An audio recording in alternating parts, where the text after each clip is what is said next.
The Merchant and the Empty Scales. In the heart of a lively port city, where ships from far-off lands brought silks, the spices and stories, there lived a merchant named Roken.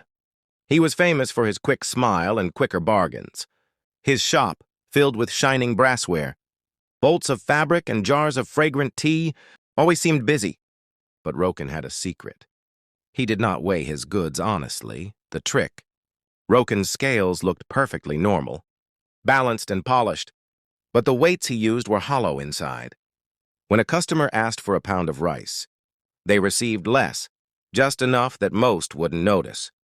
When they asked for a yard of cloth, his measuring rope was a little short. A pinch here, a sliver there, Roken told himself. No harm done. Business is business. The coins piled higher in his money chest, and Roken's name spread far. Though not all the whispers were kind. The stranger's visit. One humid afternoon, a tall man in a faded blue robe entered the shop. His face was calm, his eyes unreadable. He placed a small pouch of silver on the counter. I'm preparing for a long journey, the man said. Weigh me exactly 1 pound of tea. No more, no less.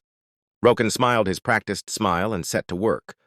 He placed the tea on the scale, set the weight, and nodded. But the man did not take the tea. Instead, he reached into his robe and brought out another set of scales.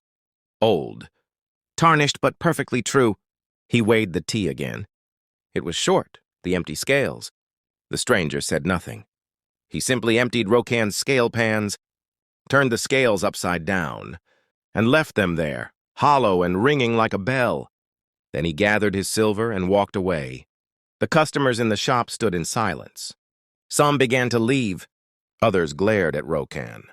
That night, Roken sat alone in his shop. The scales were still upside down on the counter. He tried to fill them with his coins, but they rolled off. He tried to weigh his goods, but the pans would not balance. It was as if the scales themselves had gone empty inside. Just like the trust his customers once had in him, the change the next morning, Roken made a decision. He cast away his false weights, measured every rope and yardstick anew, and began to sell honestly, even giving a little extra now and then. It took months, but slowly, the customers returned. Not because his goods were cheaper, but because they no longer feared the empty scales. It empties the trust that keeps. A merchant in business. Moral. Weighing unfairly empties more than the scales.